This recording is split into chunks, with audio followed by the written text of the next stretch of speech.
Welcome to the Michigan Golfer Show. Join us each week as we explore the people, the places, and the events that shape our great game. Phyllis Barone, Queen on the Green, reporting for Michigan Golfer News. We are at the PGA SuperStore. We're having an event here for the ladies. It's Meet the LPGA Tours, Touring Pros, Hartlage and Sandra. It's here from 6 to 8. And Rhonda from Channel 4 will be emceeing the event. They are entering to win various prizes like putters, gift cards and things, and when they come in they get a SuperStore drinking mug and chrome soft golf balls. We're here at the PGA Tour SuperStore. Thank you very much. With the golf pros, giving away lots of prizes, and here's Kurt, the manager. Good evening, everybody. My name's Kurt. I'm the GM of this store. Welcome to PGA Tour SuperStore in Novi. This is our 69th location.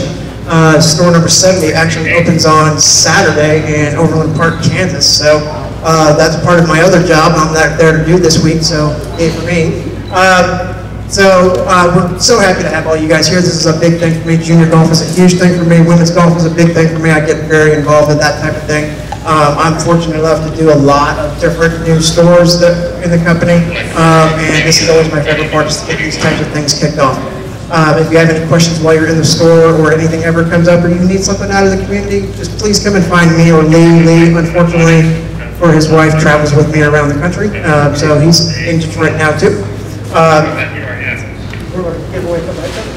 Sure. All right, let's give away a couple of head covers. I have some trivia questions. Oh, you want to do that? Yeah, let's do trivia. We'll do one and a trivia. Okay. One of my favorite ones is that our new locations, we look for the top 50 golf markets in the country, not necessarily the biggest 50 cities, but the top 50 golf markets. And can anybody guess what number golf market Detroit actually is? 2. No, it's 2. It's close. Not 2. It is in the top 10 though. 6. Who got 6? 6 it is. Congratulations. Yeah, so what you got here is a head cover that was designed by probably you and Callista, correct? It's beautiful. Yeah, okay. And we have a handwritten note, well not handwritten note, but a note in there from our president, Jill Spiegel. Well, that's a little dated. A little dated, still. Yeah, so these are Detroit-themed head covers that we had made specifically for this store. We don't do this for every store, so these are pretty cool. And can we also say they're custom made, they're not for sale? They're custom made, not for sale. Limited edition? Limited edition. And somebody won? And somebody won, yes. Thank you. And then we got another one. Okay, raffle ticket number, let's see. 262-981. 262-981. Is that you, young lady? Come grab this deal. Congratulations. All right, I am certainly not the star of this show. We're going to hand it off to Megan here, and thank you guys for being in the store. And like I said, come find us. This is our 10th day open. Yeah, 12th day open. It's all running together. So I'm ready for a day off, but I hope you guys have a great evening. Thank you so much. 2 hours, we talk about all of her accomplishments and credentials. So we're going to do a little Cliff Notes version, but hang on just a second. Holy cow. So Rhonda's been helping Detroiters get motivated and ready for the day with their incredible energy, enthusiasm, passion, and in her hometown for the last 22 years. She's talented, award-winning journalist, and as many of you know, co-anchor of the weekday morning newscast at WDIV Channel 4. But there's so much more. Throughout your life, Rhonda has been committed to serving the Detroit community. She has a passion for giving back with charitable efforts. Some of her team is here today, and motivational speaking, making her a leader not only in her profession, but in the service of the greater Detroit community. And thank you so much for being here this evening. Over the years, Rhonda has been recognized by her peers, received awards and honors from more than 50, let me say that again, 50 different community, corporate, and professional organizations. From organizations including the City of Detroit, the NAACP, General Motors, Michigan Women's Foundation, and many more. But more importantly, Rhonda is the founder and the president of the Rhonda Walker Foundation, which some of you are here this evening, so welcome. Now in its 21st year? Okay, congratulations. To date, the foundation's award-winning comprehensive 5-year girls and women education, career and professional development, mentoring and college prep programming has resulted in 100% high school graduation and college enrollment rates among the inner city teen girls that complete the program. That is a mouthful of a sentence. And that's just one of the amazing accomplishments she and her foundation achieved. Rhonda's born in Detroit. She was raised in Lansing. She holds a degree in communications from Michigan State. Go Green. Yeah, go white.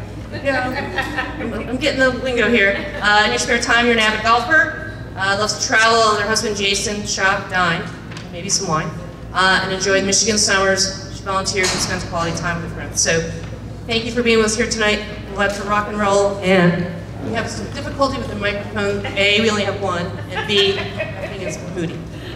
All right, let's give a round of applause to Megan here from Atlanta. I thought it would be great if we started with just an understanding of our audience right now. So how many of you are golfers? Competitive golfers? Golf for fun? Interested in getting better at golf? All right.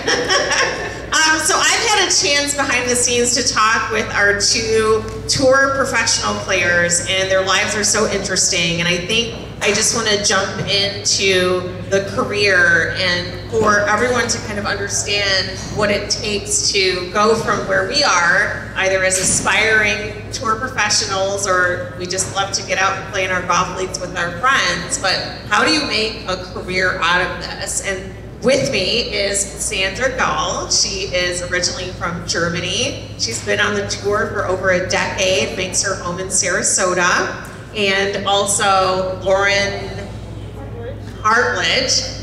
She's originally from Louisville, Kentucky, graduated from the University of Louisville. She's been on the tour, this is her 3rd year.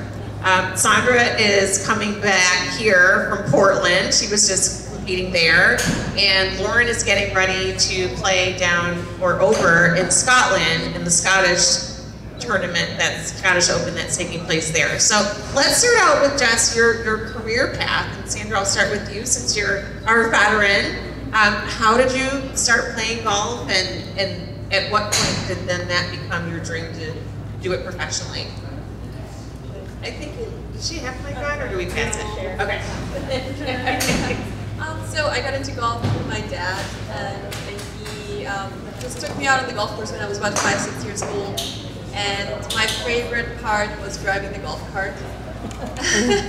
And so I think that really just made it fun and playful for me. I had a couple other hobbies that I was doing for a long time. So golf wasn't really my focus until I was about 14. Then I joined a golf club in Germany and started, got a coach and started practicing a little bit more.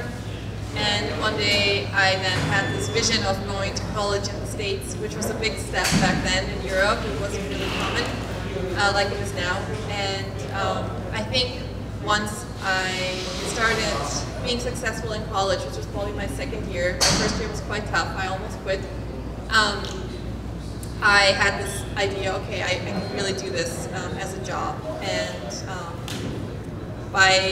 after graduating from college, I did Q school. Actually, my senior year I did Q school, which is a qualifier for the LPGA Tour. I made it through, and yeah, the rest is being out on tour and living that dream, basically. So I started playing golf pretty much since I could walk. I grew up living on a golf course. My mom was actually the avid golfer in our family. She's super competitive. My dad played too. My sister didn't play much when we were kids. She plays now, but I kind of played I played my first tournament when I was 6, I think, and I played a lot of other sports, but I kind of realized I liked golf more of the individual competitive aspect of it. I wasn't very good at team sports. I liked going out there with my mom and with my friends and just kind of playing every day after school, just keeping it fun. And I just, playing in high school, I kind of realized that, hey, I kind of like this a lot, and I kind of could see myself playing a long time. And then once I got to college, I stayed close to home for college. Went to the University of Louisville, played there, and then when I won my first college tournament, I kind of was like, okay, I think I could be a pro golfer and be pretty good at it. So I did the same thing. I went to the qualifying school right after my senior year and made it to the LPGA. So yeah, now it's my third year. Tournament you won, a particular round you had, a particular pivotal shot you had, but what is like that one memorable moment for you that was really pivotal in your career? I'm going to say two things. One, in college, we only made it to the national finals 1 year while I was there, and kind of a big moment was they make a cut after 2 days, and our team was like close to making the cut, and I made a long eagle putt in the dark, and our team ended up getting in a tie to make the cut, and we made it to the next day. So I think that was like a really big moment. You know, we were able to make it to the final day, so that was awesome. And then I think a big thing in my pro career, I kind of struggled my first 2 years on the LPGA and had to go back to qualifying school. And I got my card both times, but this past year, I wasn't playing as great, but I had a final round of 9 under to get my tour card. So I think that was kind of a really impressive way. I was kind of down on myself and kind of showed like I had what it takes, and I belong out here. So I was really proud of myself for coming back from that. Nice, 9 unders, awesome. Impressive. Well, last round. I think my dream was to win on tour, and I came down the stretch, went against the #1 player in the world at that time, and on the 18th hole I hit a 80-yard shot really close to the pin and made birdie, and she didn't, and I won the tournament. And that was kind of like a big, just a big, almost relief and just proud moment for, after dreaming about it. So. And so that was the tournament in 2011? Yeah. So how many years had you been on tour for that moment to happen? That was my 4th year. That was pretty quick. Yeah. So I guess a day in the life, like for the girls in the audience that's here to understand, because sometimes we see you on TV, we come to the tournaments, that's our only exposure to what a career as a tour professional is like. There has to be training, certain food to eat, workouts, what does it take behind the scenes? Yeah, it's a lot of different components that come together, but I think each of us has a team. We have a caddy, we have a fitness trainer, we have a coach. We might have someone we talk about the mental part of the game, the psychologist, or maybe mental health professional, someone like that. We have parents that support us. We have friends that support us.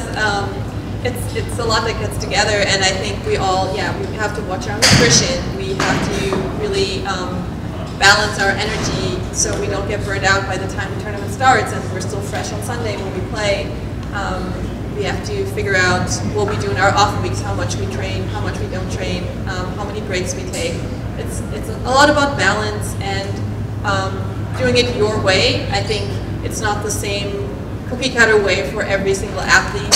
Everyone has to gain experience, as a young pro, what works for yourself, and even after years you might make mistakes and then just regroup and do it again.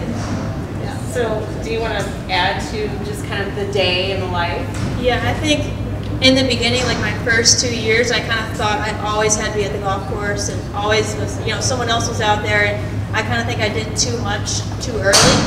So I think now, like I kind of realize, like every week if you stick to your routine and not feel like you have to be doing more, like having a plan and getting your work done is really helpful, so then you're well rested and motivated every day to be at the golf course and perform your best.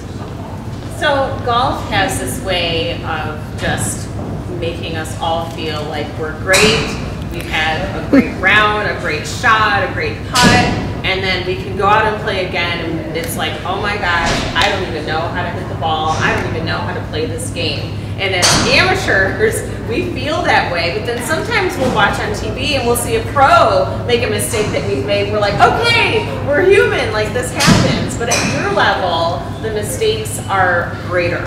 How do you have that short memory if you've had a bad round or you missed a cut, to go into the next round and forget about it?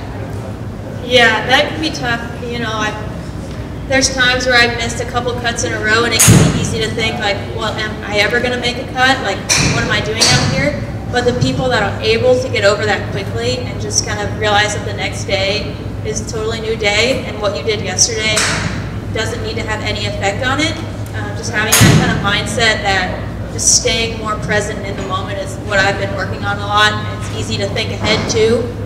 So just kind of trying to be more grounded in what you're doing is really important, because you're going to have tons of bad shots, you're going to miss putts, it just happens to everyone.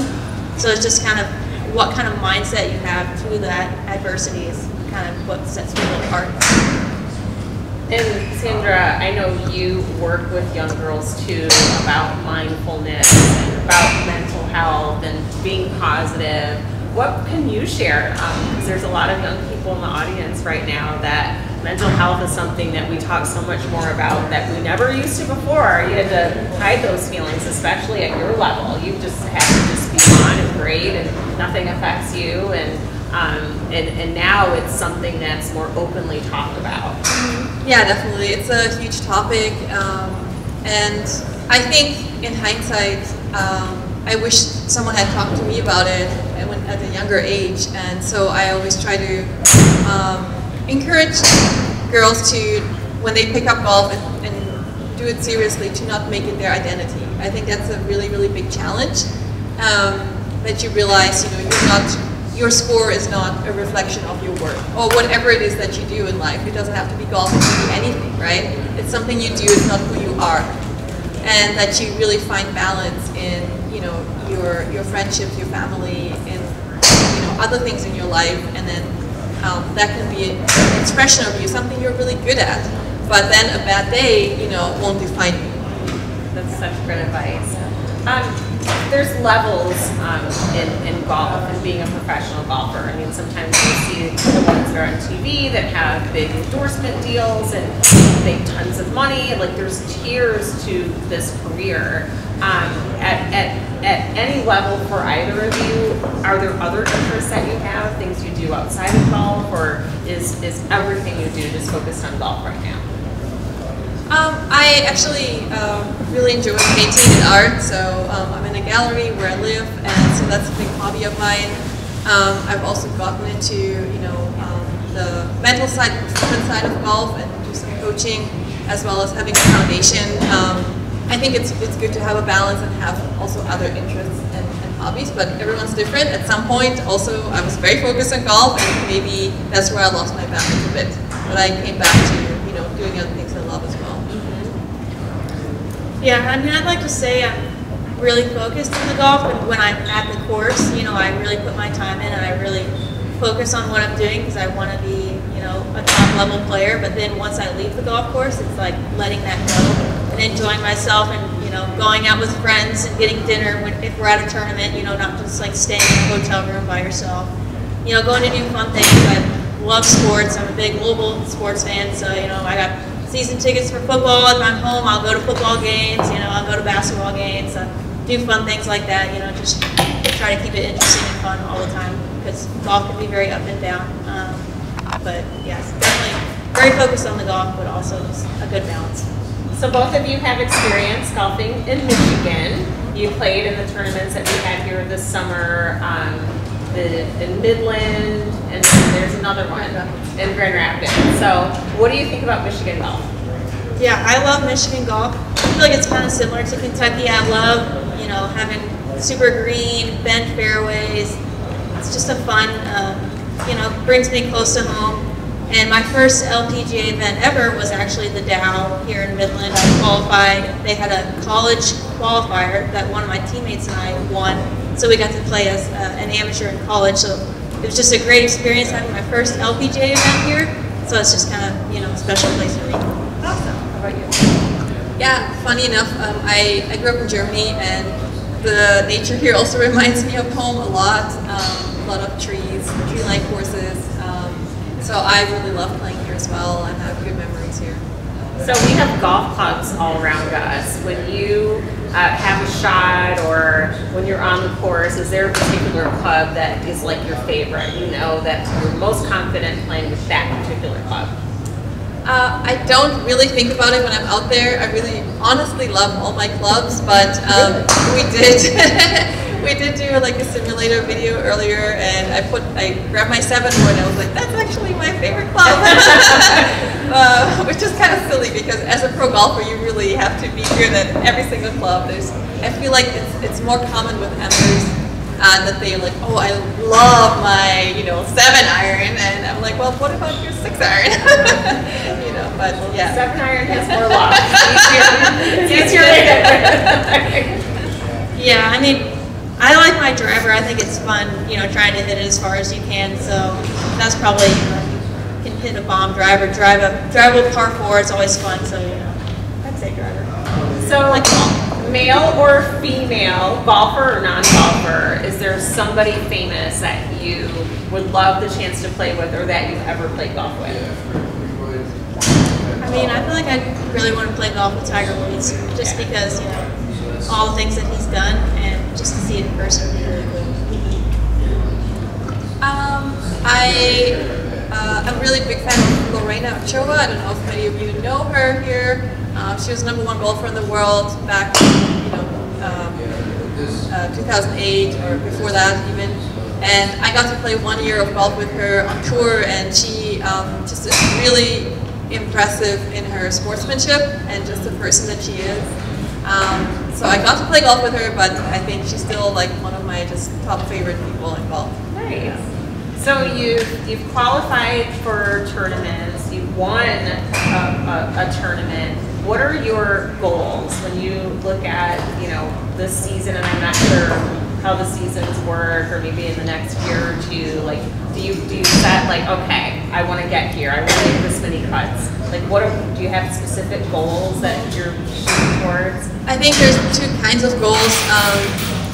Well, I think in general a goal should be something that is very achievable and that you can control. So I think it's nice to have like, oh yeah, I want to win for sure. I want to win, right? Or I want to finish, whatever, top 20 on the money list or something. But then you got to like break it down and say, okay, what is something that is under my control, that I can measure, and no one can take away from me. So that'll be things like, staying in the present. It could be, being in charge of your emotional state when you're out there, how much time you put in or not, your attitude. So things like that are more kind of, realistic goals that you can do every day that will get you to that higher goal. Oh, yeah. How about you? Yeah, that's literally the same thing. I mean, I had a talk with my sports psychologist, and it's great to have those things that you want to achieve. Like I want to be top 60 on senior, make the tour championship, like those things that I want to do, but I can't control, those exact things because we're playing against so many people. But what can I control that will lead me to doing that? And so for me, it's enjoying myself out there, the mentality that I have when I play, sticking to my routine and my practice schedules, all those kind of things. Like if I can set goals that I know I can do that, like I can go out to the course and I can complete my drills that I know will help me to be able to achieve those things, like that's what you can look back at and be proud of. Like I did this. Now did I get on the Solheim Cup team? Did I win a tournament this year? Yes, maybe, no, maybe, but you don't have as much control over those things. I love that. I think those are great lessons just for life in general, to focus on things that you can control and the work that you're going to put into it, and the training and the mindfulness that you're going to put into whatever your goal is, or the outcome will be, but what you control to get there. That's awesome.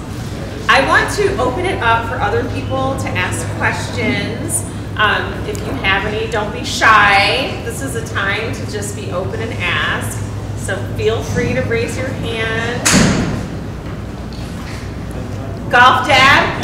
Golf coach. Golf coach, all right. So with these girls, I try to coach a lot about not necessarily just the swing, but the mental preparation, how to deal with pressure shots. It's always different when you're under pressure. You can hit a wedge all day long at the driving range, but when you have to hit it. I noticed that you all have psychologists and talk a lot about that, but what tips can you give, especially, Lauren, you mentioned about just having fun out there. That's what I try to tell them to do, because it's a whole lot easier when you're having fun. Do you have any tips for them as they get into significant tournaments that you would use? Yeah, I think one thing I kind of think of is like when I'm playing my best, what do I do? So like if I, have a hard shot or I'm in a, difficult situation or in the final group, like, and I get really nervous, like if I'm at home and I'm playing well, like, am I putting this extra pressure on myself? Like, am I doing these things? Like, okay, no, then why would I want to do that now? Like, that's obviously not going to help me. It's like, I just kind of like ask myself a question, like, how funny that I think that, putting this extra pressure on myself and trying to force the shot is going to help me play freely, and it usually doesn't. So I kind of remind myself of that, and then I go back to, my process, staying like, what shot am I going to hit? What am I going to try and do that? And just, focus on that instead of worrying like, where could it go or what happens if I don't hit a good shot. That's kind of where yeah, I love that answer, and I would also add the other way around. She's trying to ease her under pressure situation, but I would also make practice more under pressure. So I would say, okay, do drills where you have to, finish it in a certain time or finish it in a certain score, or, until you get it done, and it'll put pressure on you, and then you learn what your tendencies are under pressure. So maybe, like for me, when I'm under pressure, my grip pressure gets tighter. Like, I just grip it. So I know, okay, well, I'm in the last group, I'm nervous, let's just really focus on having my hands really relaxed, right? But those are things that you prepare for, so you're not surprised when you're in the situation.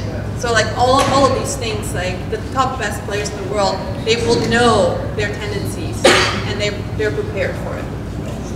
So it's not about not feeling pressure. You will always feel it, but you will know what to do under pressure. Yeah, that's a great answer. Yeah. So where is your school? Where do you? Southline High School. Excellent. So are you in season right now, or? Well, kind of. We do an awful lot of practice throughout the summer, even in the spring. Obviously not when we're not supposed to, but the girls play in tournaments all year long and getting ready. It's really a benefit that their season is in the fall, because they can be totally ready when it starts in just a couple weeks. So. Excellent. So do any of you have a question for the ladies? Yes. Where do you draw the line at discipline? And by that I mean, when you go into practice, not every one of us has a good day every day. We can stand here and hit chip shots from 10 yards and it's just not happening. Where do you draw the line at discipline, pressure, and it's just time to stop for the day? And how do you approach it the next day? That's a good question.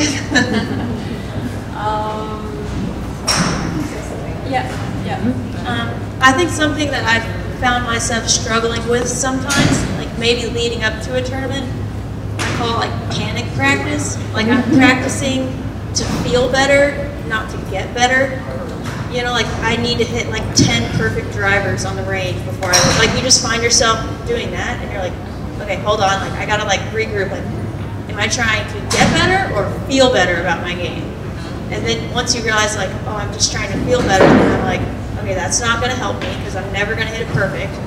So then I kind of regroup and be like, okay, well, what am I working on? Or like, what drills am I doing? Like, do that, like, I say like 30 minutes of whatever drill I'm doing, and then I maybe finish by, okay, I'm gonna hit a pretend fairway in the, driving range, and then I'm done. Like that's, you kind of have a plan going into your practice, and then you see yourself kind of like drifting off, like, oh, I can't hit this shot, and then you just try to force it like 4 times, and it's obviously not working. Then you're like, wait a second. Yeah. So that's why I was like, I got that. Yeah. Yeah, I was going to say something similar. It's like when you notice that your practice is like fear-driven, that's when you should stop. You have a plan, and then you do it, and then maybe there's a drill you can't finish because you just really not good at it that day, you just stop. But you're not going to be like that last minute cramming for an exam, like before a tournament, and then you're like just fear driven. It's like, no, stop. Like go back to that inner trust that you have, innate trust that you have in your game. That's always there. Any other questions? I have a question. Can you explain a little bit what it takes to get to your level, Q School, the ladies on the Epson Tour? Because I don't think people realize what you have to do to get where you are. So the question is what you have to do to get to where they are, what these scores means and qualifying means. How do you get there? You mean like just practically speaking? Yeah, like you obviously go on the Epson Tour and then you go to Q School. Kind of explain that. Yeah. Well, yeah, there's different. Yeah, right. So to start with, you got to go to Q School, which is several stages. I think they changed it now. So it's 3 stages. You got to pass through and finish at the top, whatever, 20 each stage or something like that.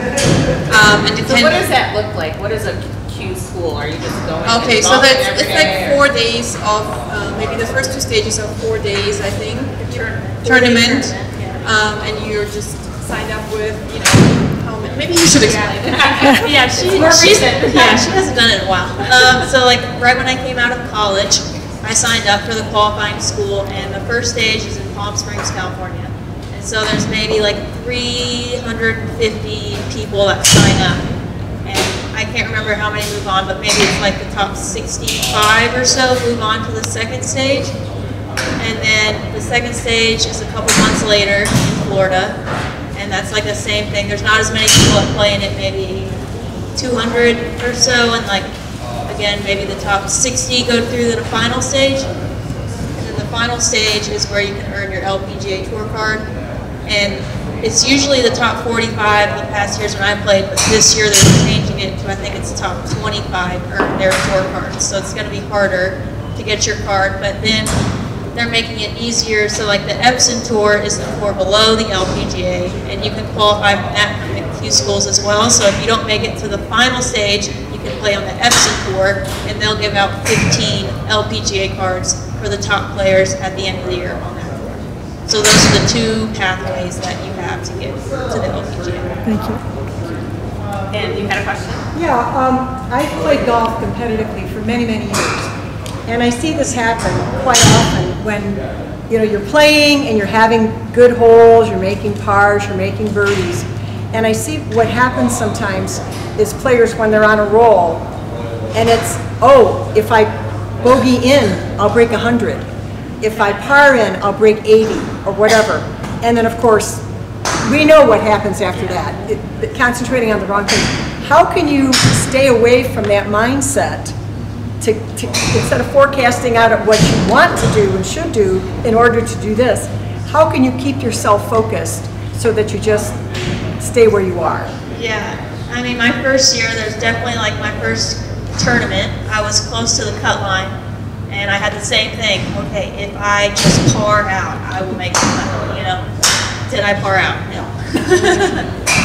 Yeah, it's like the last 5 holes or something, I bogeyed, you know, 16 and 17, I think, and missed the cut by 2, I believe.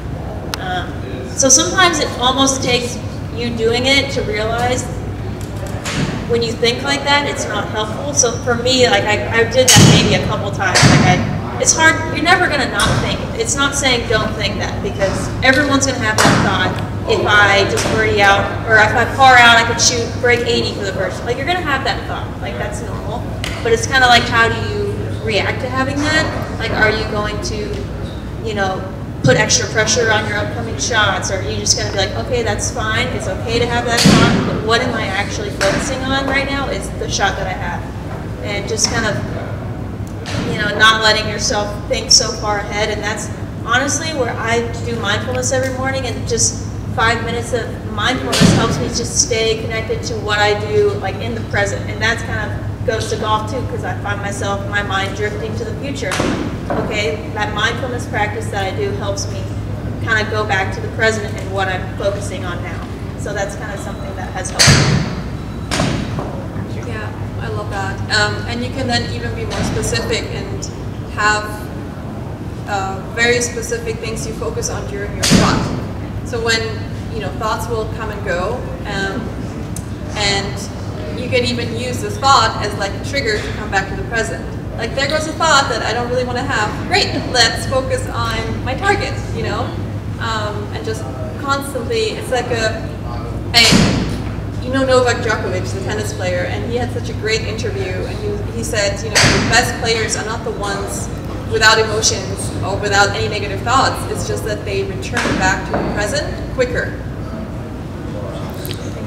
Is that kind of like what Scotty Scheffler did when he came around on the back nine in the Olympics? Did you guys see that? Yeah, he turned it around. Kind of that same momentum. It was like he was, you know, Rahm was 20 under, and then Scotty just put his mind to it, like you guys were saying, and just got a gold. She made a Scotty Scheffler reference, and he's just over the top. He always finds a way to reel it back in. Let's get to another question, Dylan. How do you mentally prepare for a game? How do you mentally prepare for a game? Yeah, I think like Lauren said, she does 5 minutes of mindfulness practice in the morning. That's a really good way. There's a lot of different tools. You can visualize how you want to play. You can, you know, I personally love a tool that's been used by HeartMath, it's called. So it's like you get into a state of gratitude. You can think of something you're grateful for, breathe into your heart. That gets you to a really good state that actually improves performance or anything that you're really trying to do. So there's many different tools, and you just got to find the right one for you. But it always comes back to staying as relaxed as you can and as present as you can. Thank you. Yes. I was just wondering, like, I know that the main reason that you play is because you're love of the sport, but in the moment, are you mainly thinking about winning or improving, or is there a specific thing that you're mainly thinking about? Yeah, I definitely started playing because I love the sport, and I still love the sport, but I think something about golf that is so fun is I feel like you never feel like you've mastered it. Like there's always something more you can learn, and I feel like I'm always just trying to learn more and get better every day, which is really fun. There's like always a new shot or something you can learn. I feel like you know it all, and then you're like see someone doing something, and then they teach you. You know, like it's a fun learning game. So I think that's really cool about the sport. You had one too. What are some long-term or short-term goals that you have for yourself as a golfer throughout your career? Well, again, you know, we talk about things that, you know, you can control, but things that, if I did everything that I can control, what I would want to achieve is I want to be able to win on the LPGA Tour, and I want to be able to compete on the Solheim Cup team. But she's probably done both. I think you've done both, right? Okay, she's done both. So the Solheim Cup is one of those tournaments where countries play against each other, and one's coming up. Are you playing in that one? No, but you have. So what's that experience like? It's almost like, you know, how Olympics, where you're playing and competing against other countries. Yeah, it's the U.S. against Europe. So the best 12 players of each continent play against each other, and it's kind of the most rowdy match, I would say, in golf. Everyone gets really loud and very cheerful, and you know, has like face paint. I don't know, it's just very fun experience. It feels like the most pressure-packed in a way because you're not representing yourself, but you're representing your country or your continent. So it's a big honor to do it, and it's really a lot of fun to be a part of it. And I think even though there's so much pressure, it usually produces some of the best golf that people have played because you're just so focused, and yeah, every shot. And you're playing as a team, which is different than how you normally play. Yeah. So it's great experience. Yeah. So women's sports, and I think Megan kind of alluded to this when we started, we're just seeing this surgence right now in women's athletics. There's more attention, there's more promotion. How do you see it in golf? Because you are kind of in different generations of playing. You've been around for a lot longer than Lauren has, but how do you see it now in this modern era of golf versus when you started, and just this surgence of women's sports in general? Is it playing out? Are you seeing that in golf too? Yeah, most definitely. I think it's been so impressive how many more girls start playing golf now. Like that's the biggest growing segment in golf is young girls. And then also just seeing it out on tour, our our prize monies are really soaring, and we're trying to catch up with the men. We haven't yet. I don't know if we ever will, but it's definitely improving drastically. So it's just really nice to see that companies are really interested in women's golf and are really trying to invest in it and seeing the value of it. Yeah.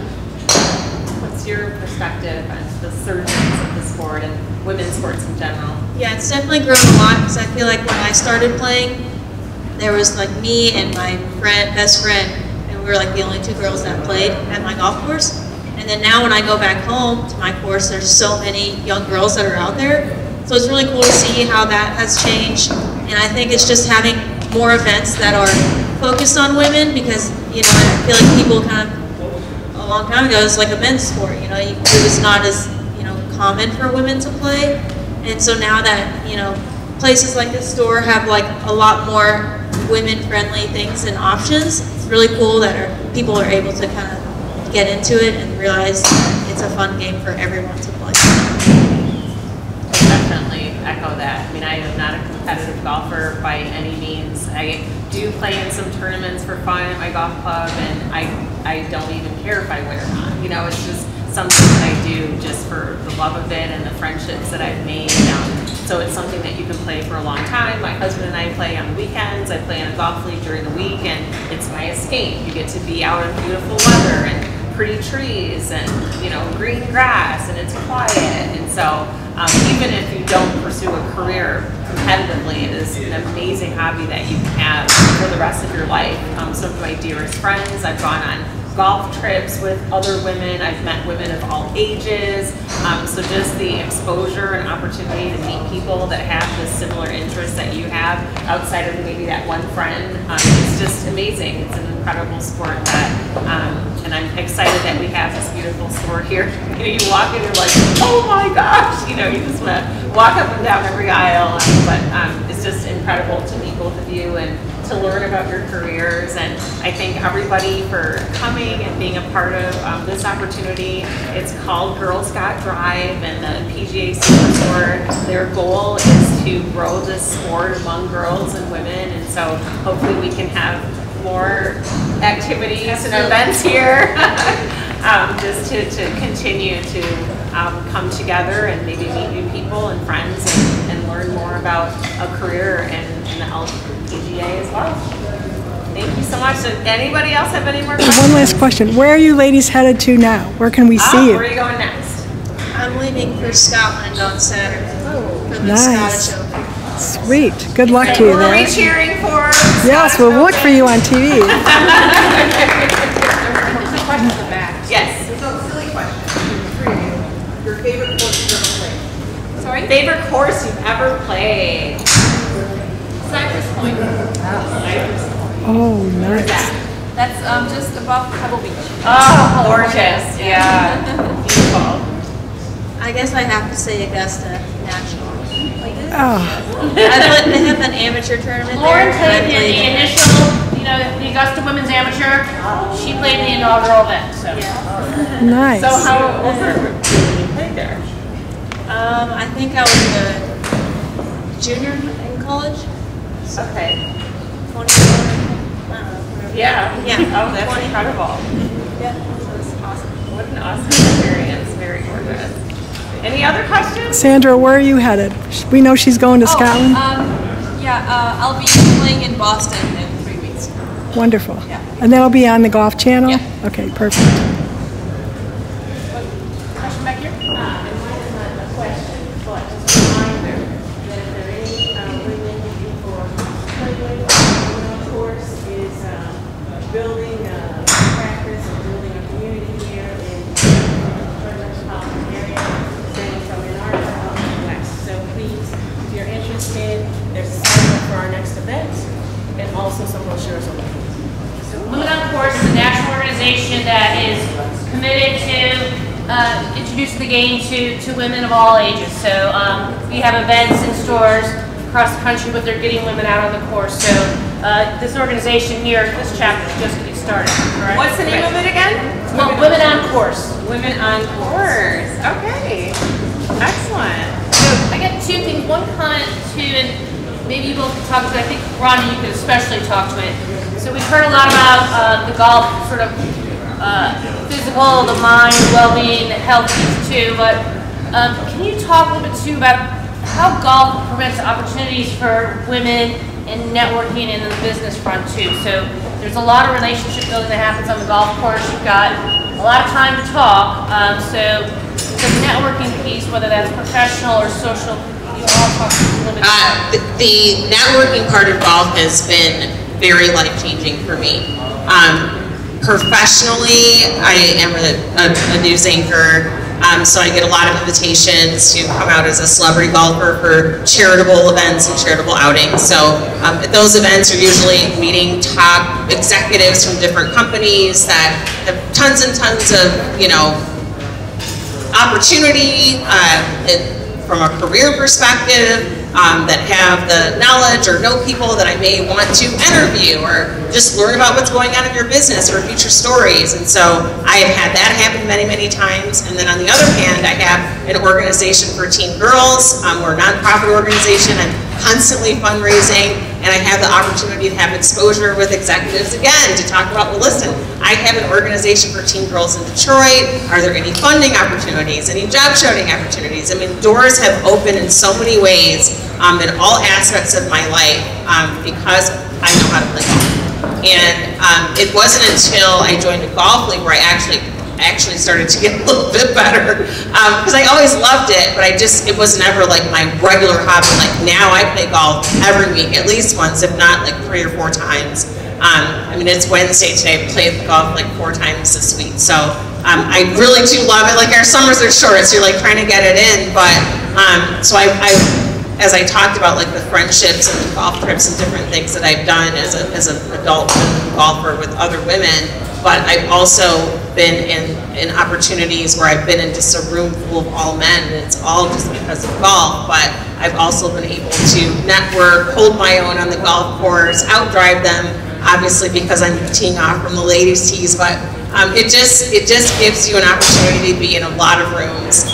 So as a hobby, it's great to meet people and hang out with your girls. It's great, but then it also is one of those things where you're like, yep, I can play. Why don't we meet on the golf course? And like Megan said, you can spend the next 4.5 hours selling yourself and getting to know somebody and getting new opportunities because of it. So there's definitely, that is so true. My dad taught me to play, and he taught me to play with that in mind, that this is a good skill to have, you can have for the rest of your life, and it'll also give you networking opportunities, exposure, and future opportunities that you would never be able to get that much time with anybody any other way. Sorry, I'm a long talker.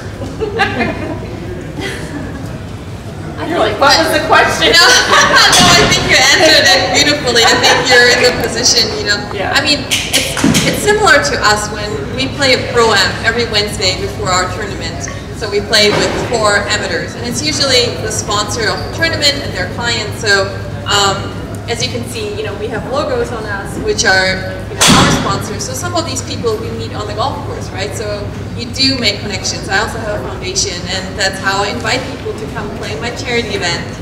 And they are always very excited when I talk about it, and they come visit and play. Like Rhonda said, I think it's just a really great sport to meet people. And I think also it's a really nice way to assess someone's character. Oh yeah. Like how you behave on the golf course, that's how you behave in real life. Yeah. Are you honest? And do you have sportsmanship? So you learn a lot about a person on the golf course. Do you throw your golf club? Yeah. Take a bad shot. I just had one quick thing. When you play in the pro-ams, and you're usually playing a lot of men, how hard do they try to swing out of their shoes in order to outdrive you if you don't do it? Yeah, it's a thing. They just try to outdrive you, and they're so happy when they do. It's quite funny, yeah. Okay, so a couple things. One, we're going to give away a couple putters and some other gifts. We're going to do a little bit of a putting contest for the junior golfers that are here. So as we kind of get these things in motion here too, can you talk a bit too about sort of what your approach is to putting and the importance of that? And I'm going to have Rhonda draw a ticket here. If anybody, the putters, wants to hop in and get a raffle ticket, we'll have Lauren. We are here at the PGA Tour Superstore here for Michigan Golfer News, and they had an event here for women. It's pretty exciting. And we ran into Lauren Hartlage, right? And she was here talking about different things. So tell us, why did you come here? Yeah, you know, they opened this new store up here, and it's pretty close to home for me, but, you know, they reached out and they're really wanting to get involved with women, and I think it's really important to kind of grow the game with girls and women in sport, and they do a great job of that here. So anytime I'm able to, you know, reach out in the community and just kind of get people involved with golf, I kind of love to do that, so it's a great opportunity here. And how long have you been back on the tour? This is my 3rd year playing professionally on the tour. And how is the pressure out there? Yeah, it's tough out there. My first year coming from college was hard, getting used to the transition. You know, you're playing with the best players in the world every week, but, you know, it's a really awesome experience, and you kind of learn and grow as you go on. So now, my 3rd year out here, you know, I feel like I kind of understand more of what it takes, and just being able to play again with the best players in the world is just great. Awesome. Now, you mentioned you went to Midland, right? Mm-hmm. What did you think of that course? It's got like a par 3, the last hole, right? Yeah, That's kind of crazy. The last hole, the par 3 surrounded by the water, is a really fun hole. It's a great tournament. I mean, I think it's one of the best tournaments that we have out here. You know, it's so many fans that come out, and having it as a team event makes it super fun and unique. So I definitely is one of the tournaments I really look forward to coming to every year. And we understand you're going to Scotland next, right? And what's happening there? Yes, I leave in a couple days for Scotland. We got the Scottish Open coming up, so I get ready to go play some links golf, so I'm super excited to go over there. And that's like not easy to walk over there, is it? It can be tough, and you know, you never know with the weather over there too. Usually it can be pretty windy, it can be cold, it can be hot. I haven't even looked, so I just got to pack for everything. And you know, you're gonna be able to have a bunch of different experiences, different than the golf over here, so it's fun. Well, anyway, thanks for being with us, and good luck next week. Thank you. Barone, Michigan Golfer News. We are here at the PGA Superstore where they had an event for ladies, and it was nice enough for Sandra to come in and speak to the ladies. She's on tour right now. So tell us a little bit, why did you come here today? Yeah, well, I got invited by the PGA Tour Superstore to kind of talk a little bit about golf, and especially linked to women's golf as it is growing. And so I think it's a really great opportunity to kind of promote the sport and promote, you know, all the benefits that golf gives us. Now, opportunities. And you are from Germany, right? So I lived in here for a couple years, and there's not that many courses over there. Are there? Is there really? Actually, there's a lot of courses over there, but it's not as affordable as it is in the U.S. Really? Yeah, definitely. It's just a little bit more of an elite sport than it is here, for sure. Okay, interesting. And so how long have you been on the tour? I think this is my 17th year, but I did have a break there in between for a couple of years where I was injured. And we understand you played on the Solheim Cup. What year was that? It was 2011 and 2015. Okay, and who were your captains at the time? Oh, it was... Oh my gosh, now you caught me off guard. I'm trying to help you out. So it was Karen Koch in 2015, and in 2011, I'm just right now drawing a blank, and that's not good. No, that's okay. So, but the Solheim Cup, as we talked about a little bit, it's just a whole different level, right, of competition, because you're playing with your teammates against the U.S. against Europe, right? So you're playing with people that you normally compete against, but then you have a team effort. Yeah. And so how is that different for you as a player? Yeah, because I think it's a whole different level of pressure that you experience, because you're not just responsible for your own score, but you're also trying to perform well for the team and for your continent.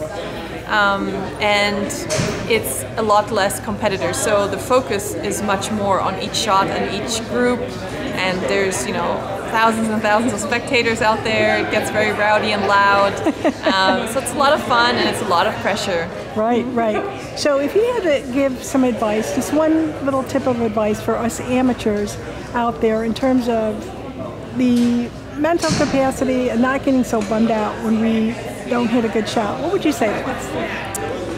Yeah, I think it comes down to sticking to your routine and really kind of learning to enjoy the process over the result. I think too many people are so I mean, it's so natural in golf to be so overly focused on the result.